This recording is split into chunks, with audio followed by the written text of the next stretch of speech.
Hey guys, grab a seat. Let's talk about an incredibly intuitive AI algorithm, decision trees. If you've ever played 20 questions, guess what? You basically already understand this powerful machine learning model. Okay, let's dive into this. Funny enough, these digital trees actually grow upside down, starting from the root. The root node kicks things off. It looks at your data and asks that first big, crucial question. Following those simple yes or no splits eventually drops you right at a definitive answer. We call that the leaf. How does it know where to split? Picture a bucket with a 50-50 mix of red and blue balls. The algorithm's entire goal is taking that totally chaotic mix and sorting it into perfectly pure, organized groups. It's like settling a friendly debate.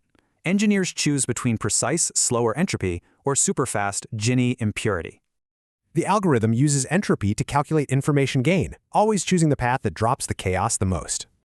Since Gini Impurity skips the heavy math, it crunches numbers way faster.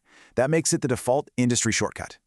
Now, what's really interesting about this is how naturally these trees actually mimic our own human logic. They're totally interpretable. Unlike a black box, a doctor or banker can map exactly why a decision was made. But hey, no algorithm is perfect, right? Decision trees suffer from one massive weakness called overfitting. It's literally like that student who memorizes a textbook for practice quizzes but totally bombs the real exam.